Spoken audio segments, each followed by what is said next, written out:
Hello students, class 10 এর ব্যাকরণের একটি চ্যাপ্টার সমাস, তা নিয়ে আজকে তোমাদের সঙ্গে আলোচনা করব। সমাস শিখতে গেলে প্রথমে আমাদের জানতে হবে সমাস কথার অর্থ কি। সমাস কথাটির ব্যুৎপত্তিগত অর্থ সংযুক্ত অস ধাতু যুক্ত অ। অস ধাতুর কথার অর্থ হচ্ছে ক্ষেপণ করা, অর্থাৎ সব মিলিয়ে হচ্ছে সংক্ষেপণ বা সংক্ষেপ। সমাস কথাটির অর্থ দাঁড়াচ্ছে সংক্ষেপ। আচ্ছা, সমাস কি? সবার আগে আমাদের জানতে হবে সমাস কি।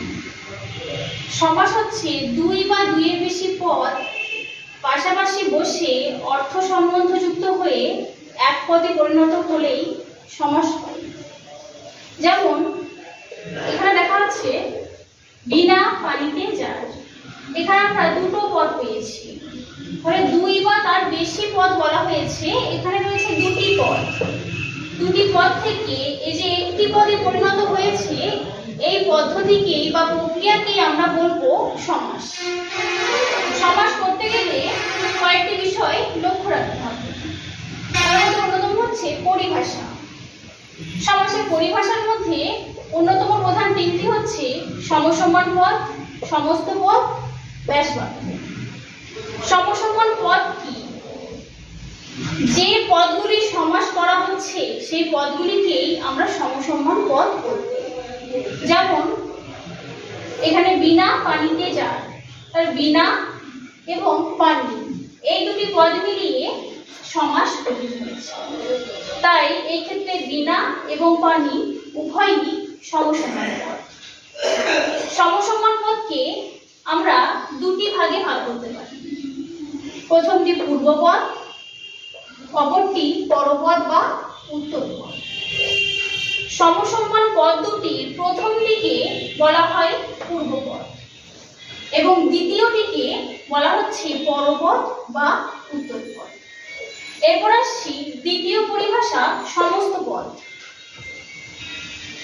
দুই বা তার বেশি পদ মিলিয়ে যে সমাস গঠিত হচ্ছে সেই পদটিকেই সমাসবদ্ধ পদ বা সমস্ত পদ বলে থাকি। এরপর আসছি ব্যাসবাক্য। যে বাক্যের মাধ্যমে বহু পদগুলিকে এক পদে পরিণত করা হচ্ছে সেই বাক্যটিকেই বলা হচ্ছে ব্যাসবাক্য। ব্যাসবাক্যের সাহায্যেই সমাসের সমস্ত পদ গঠন হয়ে থাকে। এরপর আমরা আসছি সমাসের শ্রেণী বিভাগগুলি। ভাষাচার্য ডক্টর সুনীতি কুমার চট্টোপাধ্যায়ের মতে সমাস তিনটি শ্রেণীতে বিভক্ত। তিনি সমাসকে প্রধান তিনটি শ্রেণীভুক্ত করেছেন। প্রথমটি হচ্ছে সংযোগমূলক সমাস, দ্বিতীয়টি বর্ণনামূলক সমাস, তৃতীয়টি ব্যাখ্যামূলক সমাস।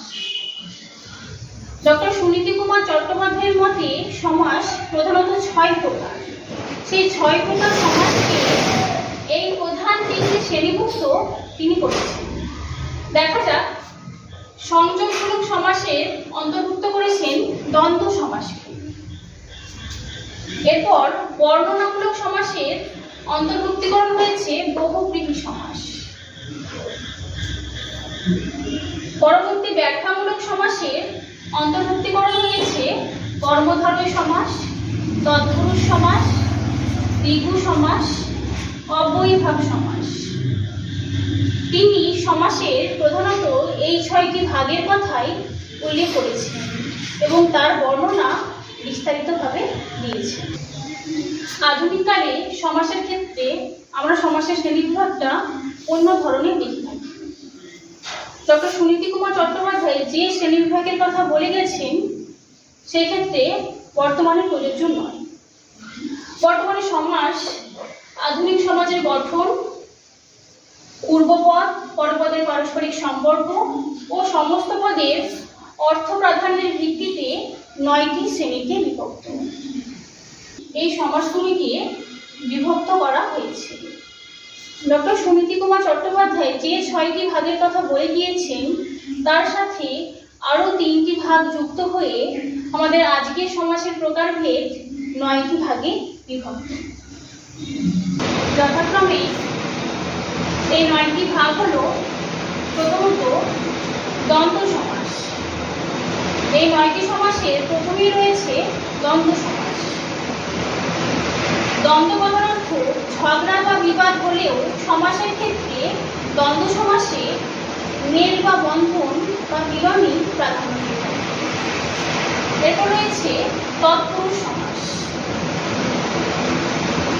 তৃতীয়ত রয়েছে বহুব্রীহি সমাস। এরপর রয়েছে অব্যয়ী ভাব। পঞ্চমত দ্বিগু সমাস।